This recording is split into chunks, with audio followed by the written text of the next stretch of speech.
നമസ്കാരം, ഞാൻ doctor Koshy Panicker, consultant general surgeon, SUT hospital, Pattom. നമ്മളിന്ന് സംസാരിക്കാൻ പോകുന്നത് ലേസർ ഇൻ പ്രോക്ടോളജി എന്ന വിഷയത്തെ പറ്റിയാണ്. അതായത് പ്രോക്ടോളജിയിൽ ലേസർ ഉപയോഗിച്ചുള്ള ചികിത്സാ രീതികൾ. പ്രോക്ടോളജി എന്താണ് എന്ന് പറഞ്ഞു കഴിഞ്ഞാൽ, നമ്മൾ ആദ്യമായി മലദ്വാരവുമായി ബന്ധപ്പെട്ടുള്ള അസുഖങ്ങൾ, അതായത് പൈൽസ്, ഫിഷർ, പൈലോനിഡൽ സൈനസ്, ഫിസ്റ്റുലൈൻ നൈനോ, ഈ 3 അസുഖങ്ങൾക്കാണ് നമ്മൾ പ്രോക്ടോളജിയിൽ മെയിനായിട്ട് ചികിത്സ ചെയ്യുന്നത്. അതിൽ ആധുനികമായ ചികിത്സാ രീതികൾ ആണ് നമ്മൾ ലേസർ കൊണ്ട് ചെയ്യുന്നത്. നമ്മുടെ ആദ്യം തന്നെ പൈൽസിനെ കുറിച്ച് സംസാരിക്കാം. പൈൽസ് എന്ന് പറയുന്നത് നമ്മുടെ ദിനചര്യകളിൽ നമ്മുടെ ഫുഡിൻ്റെ രീതികളും വെള്ളത്തിൻ്റെ അഭാവവും കാരണം മോഷൻ ടൈറ്റ് ആവുകയും നമ്മൾ ഒരുപാട് സ്ട്രെയിൻ ചെയ്ത് മോഷൻ പോകാനുള്ള ഒരു അവസ്ഥ വരികയും അന്നേരം നമ്മുടെ പ്രതിരോധത്തിന് വേണ്ടി തന്നെ ഉള്ള ഏനൽ കുഷ്യൻസ് മലദ്വാരത്തിലോട്ട് താഴോട്ട് തള്ളി വരികയും അത് പിന്നെ ബ്ലീഡിങ് ഉണ്ടാവുകയും ചെയ്യുന്ന ഒരു രോഗാവസ്ഥയാണ് ഈ പൈൽസ് എന്ന് പറയുന്നത്. അപ്പോൾ നമ്മൾ പൈൽസ് ആ ഒരു ഏരിയയിൽ ആദ്യം ബുദ്ധിമുട്ടുകളൊന്നും ഉണ്ടാവാത്തത് കൊണ്ട് തന്നെയും പിന്നെ ഈ ഒരു ചെറിയ ഒരു ദശ താഴോട്ട് വരുന്നത് മാത്രമാണ് ബുദ്ധിമുട്ടായിട്ട് അനുഭവപ്പെടുക.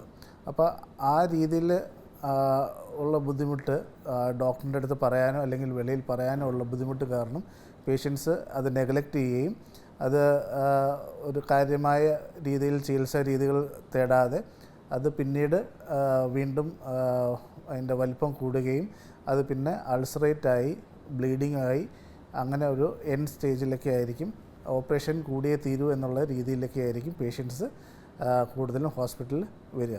അത് അവർക്ക് ആ ബുദ്ധിമുട്ടുകൾ വെളിയിൽ പറയാനുള്ള ഒരു പ്രയാസം കാരണമാവും അത്രയും താമസിച്ച് വരിക. പണ്ട് നമ്മൾ ഈ പൈൽസ് അല്ലെങ്കിൽ ഹെമറോയിഡ്സിന് ചെയ്തുകൊണ്ടിരുന്നത് ഓപ്പൺ സർജറിയാണ്.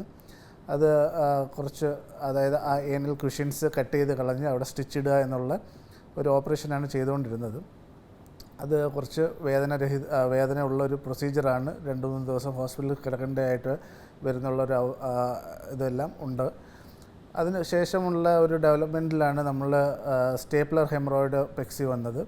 അതും ഇപ്പം അതിനെക്കാട്ടി ലേറ്റസ്റ്റ് ആയിട്ടുള്ള ഒരു ട്രീറ്റ്മെൻറ്റ് രീതിയാണ് നമ്മുടെ ലേസർ ഹെമറോയിഡോ പെക്സി എന്ന് പറയുന്നത്. അതായത് മുറിവുകളോ കാര്യങ്ങളോ സ്റ്റിച്ചുകളോ ഒന്നുമില്ലാതെ തന്നെ നമുക്ക് പൈൽസിനെ ഈ ഡയോഡ് ലേസർ എന്നുള്ള ലേസർ വെച്ച് അത് അബിലേറ്റ് ചെയ്ത് ചുരുക്കാൻ പറ്റും.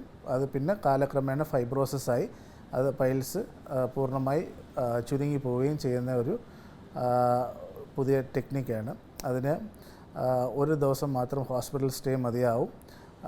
വേദനരഹിതമായിട്ടുള്ള ഒരു ട്രീറ്റ്മെൻറ്റാണ്. പിന്നെ രണ്ടാമതുള്ള മെയിൻ പ്രശ്നമെന്ന് പേഷ്യൻസ് പറയാറ്, മോഷൻ പോകുമ്പം എരിച്ചിലും പുകച്ചിലും, മോഷൻ പോയതിന് ശേഷം തുള്ളിയായിട്ട് ബ്ലഡ് വരിക എന്നുള്ള ഒരു രോഗലക്ഷണമാണ്. അത് ആ അസുഖം എന്ന് പറയുന്നത് ഫിഷറിൻ നൈനോ എന്നുള്ള അസുഖമാണ്. അതായത് നമ്മൾ കട്ടിയായിട്ടുള്ള മോഷൻ പാസ് ചെയ്യുമ്പോഴത്തേക്ക് മലദ്വാരത്തിൻ്റെ അവിടെ മുറിവുകൾ ഉണ്ടാവുകയും പിന്നീട് നമ്മൾ മോഷൻ പോകാൻ ശ്രമിക്കുമ്പം ആ മുറിവുകളിലൂടെ മോഷൻ പോവുകയും അതിനകത്തുള്ള എരിച്ചിലും വേദനയും ഉണ്ടാവുകയാണ്.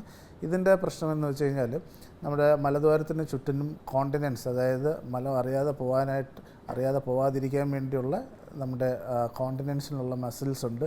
ഇൻറ്റേർണൽ ഏനൽ സ്പിങ്ക്ചർ എന്ന് പറയുന്നത്. ആ സ്പിങ്ക്ചറിൻ്റെ ഒരുപാട് സ്പാസം അല്ലെന്നുണ്ടെങ്കിൽ ഒരുപാട് ടൈറ്റായിട്ടിരിക്കുന്നതുകൊണ്ടാണ് ഈ ഒരു ബുദ്ധിമുട്ടുണ്ടാകുന്നത്.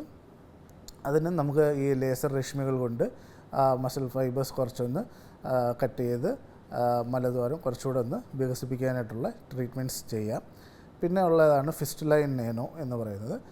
ഫിസ്റ്റുലൈൻ നൈനോ എന്ന് പറയുന്നത് നമ്മുടെ മലദ്വാരത്തിൻ്റെ സൈഡിലായിട്ടല്ലെന്നുണ്ടെങ്കിൽ ആ ഭാഗങ്ങളിൽ ചെറുതായിട്ടൊരു അബ്സസ്, അതായത് ചെറിയൊരു കുരു പോലെ വന്ന് പഴുപ്പ് വന്ന് അത് പൊട്ടി അത് കറക്റ്റായിട്ട് ട്രീറ്റ്മെൻറ്റ് ചെയ്യാതെ അല്ലെന്നുണ്ടെങ്കിൽ അത് ഉണങ്ങാതെയും വരുമ്പോഴത്തേക്ക് അത് മലദ്വാരവുമായിട്ട് കണക്റ്റായി നമ്മുടെ മോഷൻ പോകുമ്പം ഈ മലദ്വാരത്തിലൂടെയും ഈ ഒരു ചെറിയൊരു ഹോളിലൂടെയും മോഷൻ വരുന്ന ഒരു അസുഖമാണ് ഈ ഫിസ്റ്റുലൈൻ നൈനോ എന്ന് പറയുന്നത്.